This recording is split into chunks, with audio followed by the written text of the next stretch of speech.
எட்டாம் வகுப்பு குழந்தைகளே வணக்கம்.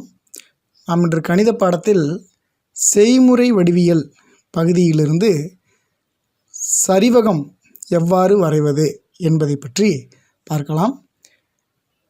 3 பக்கங்களும் ஒரு மூலைவிட்டமும் கொடுக்கப்பட்டிருக்கும் போது சரிவகம் எவ்வாறு வரைதல் என்பதை பார்க்க போகிறோம்.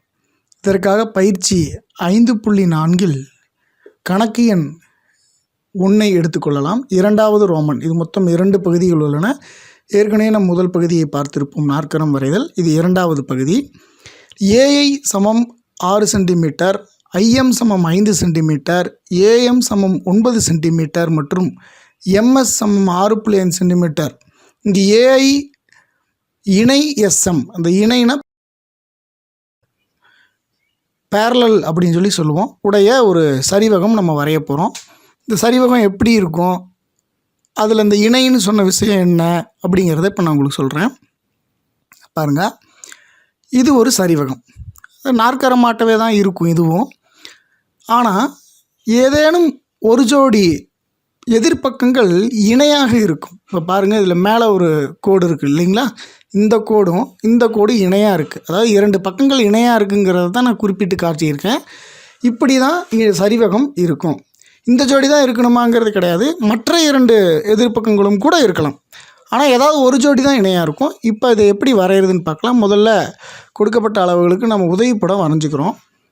அதில் ஃபஸ்ட் எடுத்தோன்னா ஏஐ அவங்க சொன்ன கணக்குப்படி 6 centimetre, IM 5 centimetre, AM 9 centimetre, MS அதாவது எம்மிலிருந்து வரையப்பட்ட கூடு 6.5 சென்டிமீட்டர்.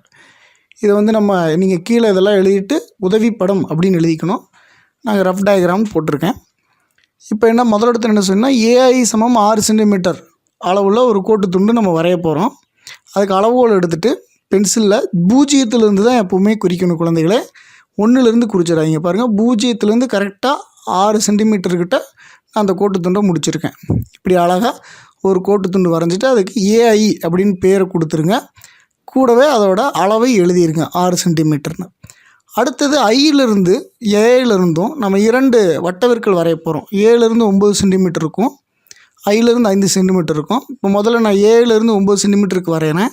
அதுக்கு கவராயத்தை எடுத்து நான் அளவுகோலில் கரெக்டாக 9 சென்டிமீட்டருக்கு அளவு எடுத்துக்கிறேன். கவனிங்க, எப்படி அளவு எடுக்குன்றதை உங்களுக்கு திரையில் காட்டுகிறேன். 0லேருந்து தான் எடுக்கணும். கூர்முனையை 0ல் வச்சுக்கோங்க. பென்சிலோட முனையை கரெக்டாக 9வது சென்டிமீட்டரில் இப்படி அக்யூரேட்டாக வச்சுட்டு கவராயத்தோட கூர்முனையை ஏங்கிற புள்ளியில் வச்சுக்கோங்க. ஏன்னா நம்ம 9 சென்டிமீட்டர் தான் எடுத்திருக்கோம். AM 9 centimetre. இப்போ என்ன பண்ணணுன்னா, அழகாக ஒரு வட்டவில் வரைஞ்சிக்குங்க. வட்டவில்லோட அளவு எவ்வளோ பெருசு தேவையோ அந்த அளவுக்கு வரைஞ்சா போதும். இப்போ இவ்வளோ லென்த் வேண்டாம், நான் அதனால் குறைச்சிக்கிறேன். ஏன்னா ஐஎம் 5 சென்டிமீட்டர் தானே இல்லையா, அதனால் அளவாக தான் வரும்ன்ட்டு இப்படி அழகாக வரைஞ்சிக்கிறேன். அடுத்து என்ன பண்ண போகிறோம், ஐஎம் 5 சென்டிமீட்டர் இல்லையா, முதல்ல கவராயத்தை கொண்டு வந்து ஸ்கேலில் பொருத்திக்கிறேன். அடுத்தது ஐயிலிருந்து 5 சென்டிமீட்டருக்கு இன்னொரு வட்டவில் வரைய போகிறேன். பாருங்கள், ஐயிலிருந்து 5 சென்டிமீட்டர், ஏற்கனவே 9 சென்டிமீட்டருக்கு வரைஞ்சாச்சு. இப்போ ஐயிலிருந்து 5 சென்டிமீட்டருக்கு நான் வரைய போகிறேன். கவராயத்தை எடுத்து கரெக்டாக 5 சென்டிமீட்டருக்கு ஒரு அளவு எடுத்துக்கிறேன். அளவு எடுத்துகிட்டு கரெக்டாக அந்த கவராயத்தோட கூர்முனையை நான் ஐயை மையமாக வச்சுக்கிட்டு மற்றொரு வட்டவில் வரைய போகிறேன். பாருங்கள், ஐயில் கொண்டு போய் வச்சுக்கிறேன்.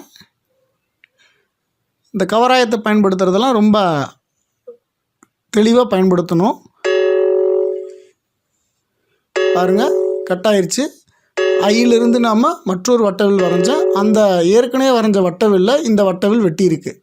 அந்த வெட்டுற புள்ளிக்கு நம்ம என்னென்னு பேர் கொடுத்துக்கிறோம், எம்முன்னு கொடுத்துட்றோம். அடுத்த ஸ்டெப்பில் ஏஎம்ஐயும் ஐஎம்ஐயும் இணைத்து விட வேண்டும். இணைச்சி விட்டுறலாங்களா? பாருங்கள், ஏவிலேருந்து இதை நீங்கள் அளவுகோல் வச்சு தான் இணைக்கணும்.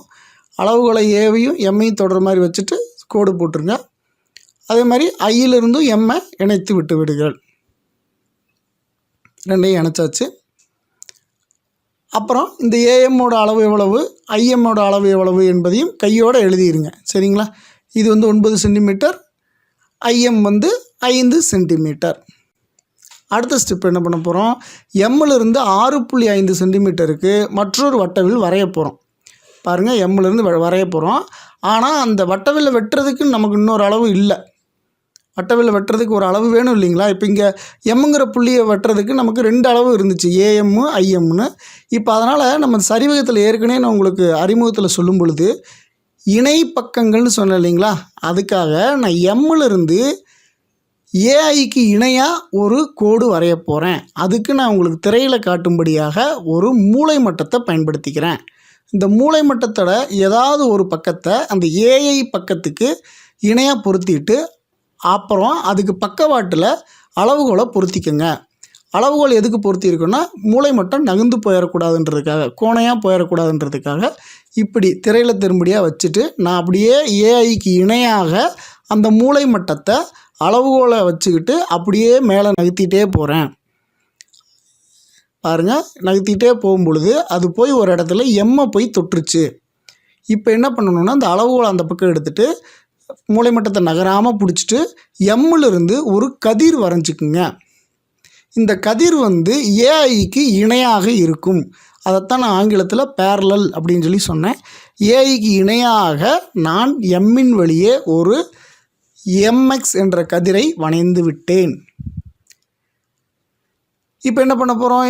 ஏற்கனவே எம்மிலிருந்து எஸ்னுடைய தூரம் 6.5 சென்டிமீட்டர்னு நமக்கு தெரியும் இல்லைங்களா?